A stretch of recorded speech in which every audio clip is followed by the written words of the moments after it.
podcast called? The Trust the Plan podcast. Sorry. This is like 5 in a row with the same shirt. So we should have switched shirts for this one. Yeah. I have my throwback on here. That is good. This is from 2014. Yeah? Yeah. I like that one. That's right. Thank you. So today we're going to talk about a recent article in the Wall Street Journal. By the way, I think the Wall Street Journal is a very good trusted news source. Yeah. Okay. I feel like they can help me trust my decisions. Okay. In fact, that's their tagline. Yeah. I love it. Right. I read it every day, and it's the best. I trust the news from the Wall Street Journal. So today in the Wall Street Journal, there's an article, and the headline just really jumped out at me because it reminded me of a podcast we did a couple years ago. That was your idea. In fact, the most regretted college majors, or in fact, lowest paying majors, because either they're unhappy with their career or their income or their student loans. And we talked about what? Treating college as it's a business decision. Yeah, Yeah. as a business decision. So if we have a low income coming out, knowing that it's going to be a low income, we really can't have hundreds of thousands of student debt. Yeah, yeah, because it doesn't mean you can't go into that field if that's the field that you want to be in and that you're passionate about. If it's a low-paying field, that's okay, right? But you really do need to think about the path you take to get into that field.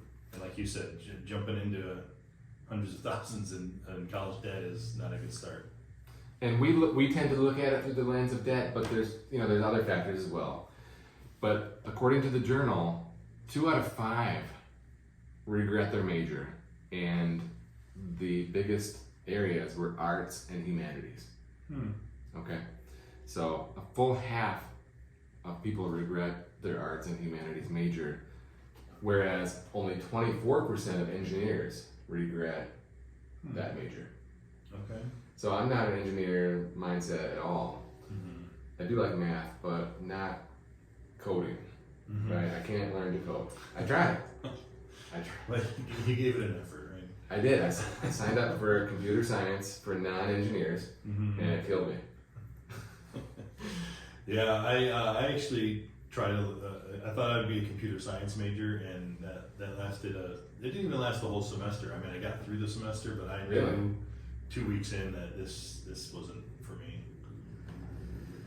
I took CS 181, which is like how to expert Word and Excel and stuff like that, and build your own website, which actually was pretty cool. Yeah, and then I was like, I kind of like this, so let's go CS 183, and that was like, Bad move, huh? disaster. Yeah.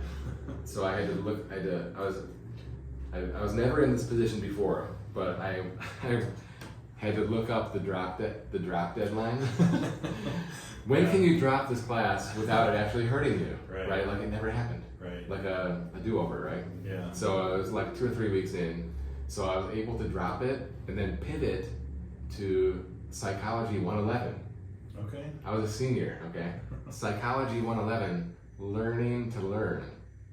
Oh, good timing. It was a real joke because, I couldn't believe how dumb the class was, and all the athletes were in the class. Oh, right? Nice.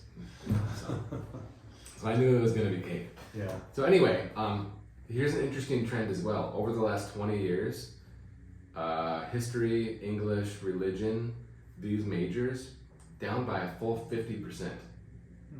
Okay? Okay. And computer science, over the same time period, up 100%. So there is this shift from, the at University of Michigan, like the LS&A type things. By the way, econ is in LS&A, literature, science, and arts. Interesting. It's kind of misleading because literature, science, arts. Yeah, my daughter's taking econ in high school, and they consider it like a history credit. No, it's science. It's a man-made science. It is. Okay, so people are going from these majors into like engineering type stuff, right? And I really think that's great because, like in China, they're kicking out more engineers each year than we have in total in the whole United States of engineers. Right. And that's a big deal, Yeah. So in terms of income, okay, this is what they print for major, for income over your career, right? Number one, chemical engineering, like whatever that is, right? Yeah. Number two, aerospace engineering, propulsion, Okay. right? We need more planes. Then chemistry. Mm-hmm. I mean, I didn't even take chemistry in high school. I hated it. I had biology, physics, you know. Yeah. Earth science. And then fourth, ready for this? Econ. Okay. You know, There you go. strange that econ was my second choice. So, what was your major? It was a business major, Okay, marketing and management. marketing. Okay. So I knew I wanted to go into some sort of business, you know, in some one way or another. Yeah, cool. So, you know, having fun with this topic, you know, why would you go into, you know, what's one of the humanities, like sociology, like one of these things? Why would you, let's say you're going to Harvard, right, and it's like 80 grand a year, Mm-hmm. and you know that coming out as a sociology major, you're gonna make like 50 grand max, Right. right? So, And you probably need a master's or something too. yeah, you need the masters in the area to Mhm. I'm not trying to be hard on people that choose this major, but we just have to approach it like a business decision, Mhm. because if you're taking out loans, you have like $300,000 in loans and you're gonna make 50, like, forget about it. We Yeah. can't help you. It's a huge uphill battle. Yeah, it is. Mm-hmm. So I just thought it was interesting that, you know, they have data on this stuff now, Mm-hmm. right? So it's not just anecdotal, it's big numbers, analytics. Right. And I think that'd be a good major too. Statistics, Yeah, there you go. that kind of stuff. Mhm. So anyway, the $10,000 forgiveness is not gonna make any difference. Right. Even if you're allowed to do the interest-free thing, you know. Mm-hmm. But that would be a great way to approach it, right? If you know you want to go into one of these majors, maybe you consider knocking out a bunch of classes at community college. Yeah. You know, maybe you don't go to Harvard, you go to Harvard of the Midwest, Central Michigan, or something like that, right? No, Michigan is the Harvard of the West. Right, but you find another school that's more reasonably priced. Yeah, how much is Central? Like 25. 25. So you do 2 years of schoolcraft, you work your way through, Mm-hmm. so there's like Still no debt, yeah. no debt, and then you go to Central, maybe Get some merit scholarships. maybe you did really well at schoolcraft because you're serious about school, Right. and you come out with sub 50 Mhm. loans. Yeah. That's reasonable. Yeah. So I will say that my mindset on when we did this, I feel like it was maybe 2 years ago or so that we talked about this last time. And my kids, my daughter was a No, freshman. that was during the pandemic. We were closed. Yeah, probably. We were 6 feet apart for sure. But Yeah. my daughter was a freshman. College seemed like it was forever away. Now that she's there, now that she's getting closer, right, as a junior, I'm starting to think, okay, I get it, people. Like, I see value in education is why you go to college, but you also, it's an opportunity to grow up. It's an opportunity to be on your own and to start, integrating into society. It's Learn like- about life. learn about life, learn about being independent, all Yeah. those things, right? I get that, so I do see that it's not only a business decision, but at the same time, there's a lot of schools out there, right? And you can still have those same experiences at a right fit school. You know, it doesn't have to be, like we talked about last time, we did this last time, right? It's not everybody doesn't get the dream school with the 4-year, vacation or whatnot, right?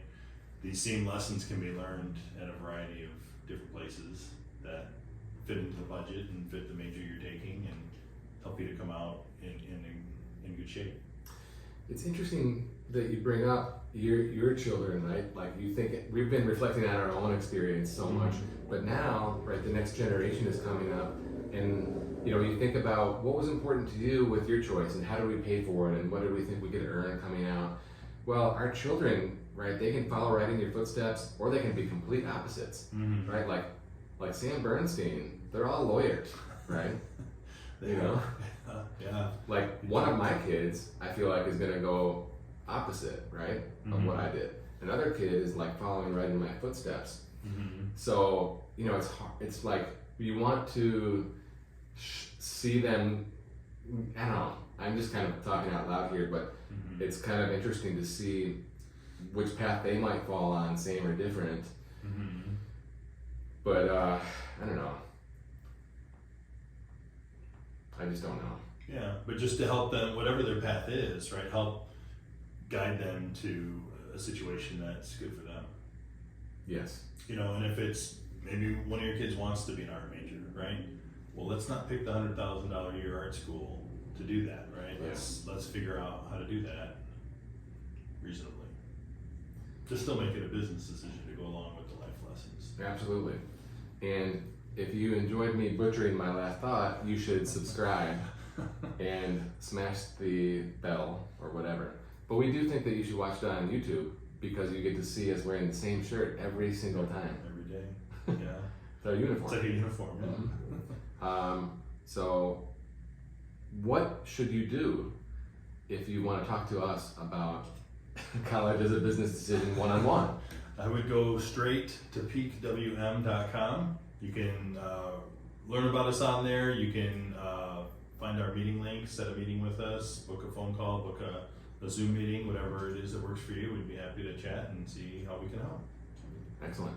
Thank you.